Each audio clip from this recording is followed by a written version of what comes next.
On June 14th, the Flag Day, Washington, D.C. saw a real No Kings parade.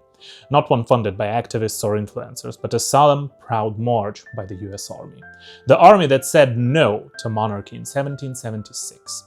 The army that stands today as a living reminder that America was built on resisted tyranny, not to be manipulated by it. But while American troops honor the flag, another group hijacked the phrase "No Kings" to attack ICE, bash border security, and push protest funded by organizations tied to the Chinese Communist Party.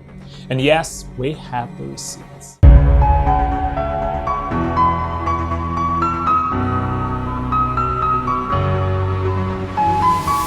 While the military was saluting the flag, a very different kind of parade was unfolding in cities like LA and New York.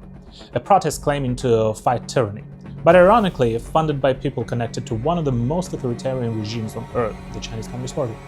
One of the groups behind those No Kings protests is called AAPA, Asian American for Progressive Action.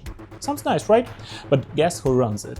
Elaine Peng, who also happens to be a director at United Chinese Americans, or UCA.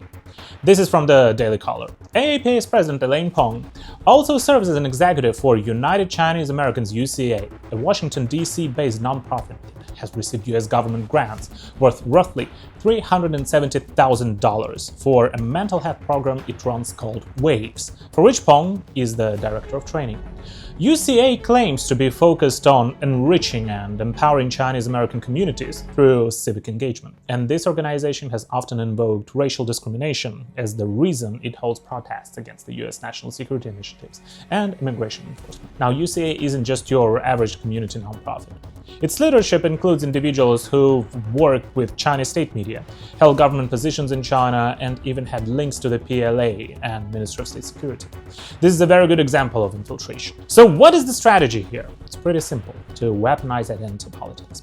Groups like UCA and AAPA constantly claim that enforcing US immigration laws is racist or xenophobic. They say that deporting criminals or blocking CCP-linked land purchases near military bases is somehow anti-Asian. Texas AAPI communities mobilize against discriminatory alien land bills.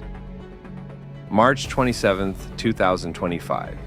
Asian Pacific American communities, alongside other ethnic groups, are mobilizing against Texas Senate Bill 17, SB 17, and House Bill 17, HB 17, legislations that seeks to ban or restrict real estate ownership by certain foreign nationals under the guise of national security. In response, 3 protest rallies will be held in Houston, Dallas, and Austin on March 29th and 30th to oppose these discriminatory measures. But if you scratch beneath the surface, you'll find these exact same narratives parroted, sometimes word for word, by Chinese state outlets and embassy statements. It's coordinated. 美方这一政治性、歧视性做法，戳穿了美国一贯标榜的所谓自由开放谎言，只会进一步损害美国的自身国际形象和国家信誉。 So what's the goal here? It's to shut down American security policies using the civil rights system as the weapon. Meanwhile, while the media focuses on fake narratives about ICE, real threats are pouring across the US border. Cartel members, fentanyl smugglers, MS-13 gangsters, and yes, CCP spies. Let's look at the real example. ICE's real targeted raids in LA arrested criminals charged with homicide, drug trafficking, and even child abuse. One suspect threw a Molotov cocktail at law enforcement during the riots. These aren't your dreamers, these are violent criminals. And let's not forget, China is the origin point of the fentanyl precursors flooding American communities.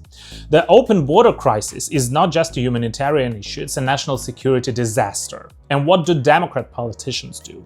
They compare ICE agents to Nazis. We know that there are other groups that routinely wear masks. NSC 131 routinely wears masks. Mayor, just to clarify, are you comparing ICE, you said, to NSC 131, the neo-Nazi group? Are you comparing them to a neo-Nazi group?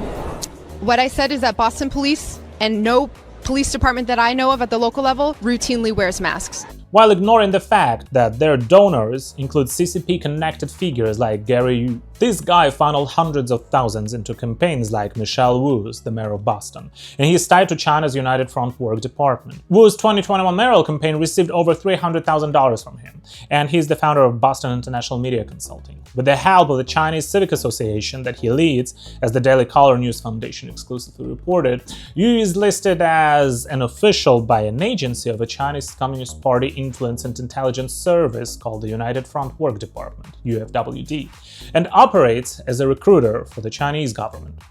You can't make this stuff up. These same politicians refuse to hand over violent illegal criminals to ICE. They'd rather posture on X than protect their cities from real threats, all while the CCP's money flows through the back door. Here's the truth. There is only one No Kings movement that matters, and it started in 1776. It's the idea that no man, no mob, no foreign power rules over America. Only the Constitution does. It's time to stop letting foreign-funded radicals redefine patriotism. ICE is not the enemy. The US military is not the villain. The real danger is the Trojan horse being wheeled into American cities under the disguise of justice. Countries need strong borders. We all need honest media. And it's needed to be said loud and clear. No kings, no cartels, and no communists. Thank you for watching, guys. If you like the video, please press like, subscribe, and share. And remember that freedom is not free.